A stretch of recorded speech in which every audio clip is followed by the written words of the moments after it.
One of the biggest errors a man might make is to disbelieve what he hasn't seen. Welcome back to my dark corner of this sick world. Now, these horror films of the 50s seem corny today. We're looking at Curse of Bigfoot,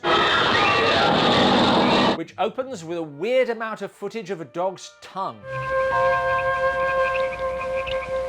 intercut with a mysterious creature. That's not Bigfoot, he's wearing a coat. I'm sure it will all make sense with time. We move to a classroom. Here we have the classic example of the Hollywood monster. Media studies. Of the abominable snowman. Or as this creature is known in North America, Bigfoot. And we're off into another movie. John, look at that! What is it? Maybe this one will have characters. The travellers get out to investigate what they have seen.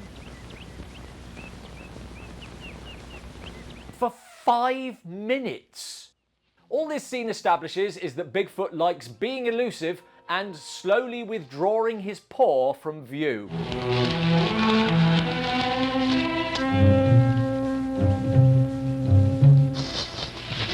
And we're back into the classroom.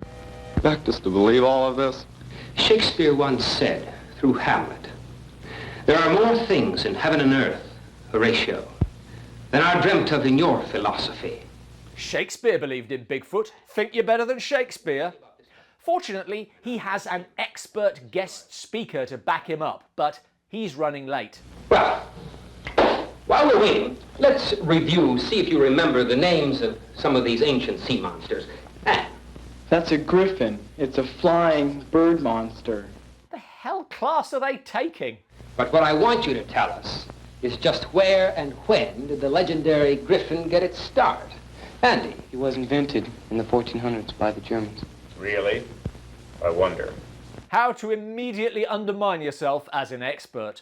I wonder, young man, if the ancient griffin was really invented, as you say, by some demented madman. Hey, I just said invented. You're the one who added demented madman. Thank you for coming today. This is the guest speaker they've been waiting for. A man who has spent much of his life as a teacher and as a highly respected scholar. Until the Griffin incident, after which he mostly just talks to high school kids. But let me start at the beginning of my story. Well, there's an idea. This is now more than half an hour into the movie. Let's meet some more interesting characters. Look at those rocks. These are students on an archaeological field trip. Now that's good. Just look at the rock and hold it. That's a keeper. After a morning's digging, they sit down to examine their finds. For instance, this rock. There's a pattern emerging. Say, Bill, take a look at this rock that Norman found. Could have just made this a geology field trip, but this particular rock is evidence of caveman activity further up the cliff, so they go look. Hey, what's this? Smart money's on a rock. Yep, that's a rock. They excavate it. Careful not to hit the rock. Where would we find another one? But then... 1, 2, 3, 4! Hey, there's a hole down there. It's not a rock, but it's something. How big was that rock? Down in the cave, they find prehistoric artifacts and... It's a mummy, covered with mud. Yes, sometimes just exposing a body to the air will cause it to fall apart. This being movie archaeology, they just yank the mummy up out of the hole, take it back to where they're staying, and stick it in a shed. Hey, it moved. Incidentally, is anyone else wondering what the hell this has to do with Bigfoot? This day certainly did go by fast. I had a strongly different impression.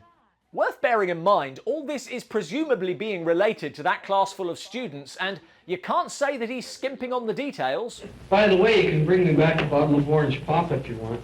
Where's the dime? Come on, dig it out. And 3 cents deposit, unless you want me to have to drink it there. This anecdote about how much orange soda cost in my youth will be vital to the outcome of my story. But now... the mummy slash Bigfoot, just going to have to make peace with that, is on the rampage.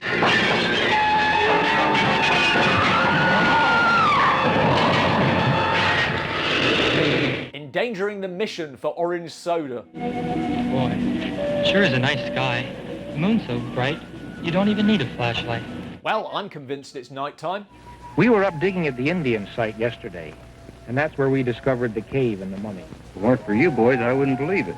The police are completely accepting of their story and very cool about them unleashing a creature that has killed 2 people already, and they make a plan. Do you have an idea?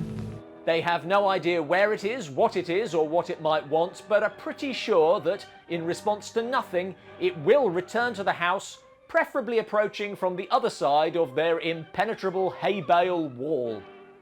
Now they wait.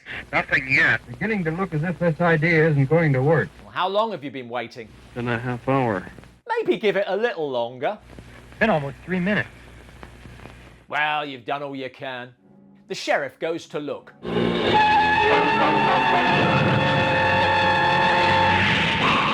Following his screams, they track the creature down and...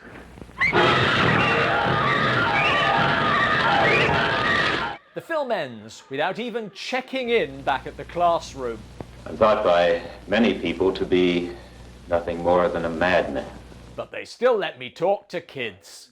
I would say this has nothing to do with Bigfoot, and there's a reason. It happened 2 million years ago. In 1958, some kids made a stupendously low-budget horror film called Teenagers Battle the Thing, which is a much more accurate description.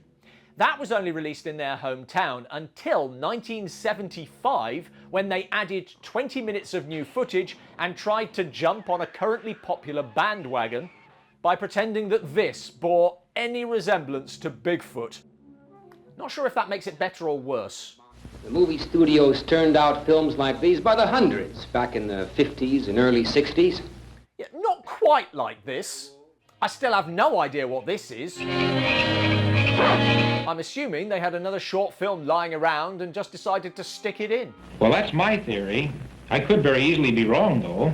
Do you know your Karloff from your Cushing, your Lugosi from your Lee, your Day of the Dead from Dawn of the Dead? Find out in Dark Corner's new horror film quiz book, available now on Amazon. 500 questions about horror films old and new, mostly old. In how many films did Lon Chaney Jr. play the mummy? Where is the train to Busan coming from? The ideal gift for the horror fan in your life, and if that wasn't enough, purchase gets you access to an exclusive bad movie review. Available now on all good Amazons. How well do you know your horror? Thanks for watching. Please throw a rock at the like button. Carefully.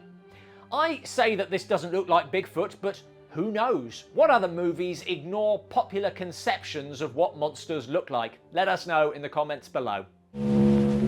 How could it be?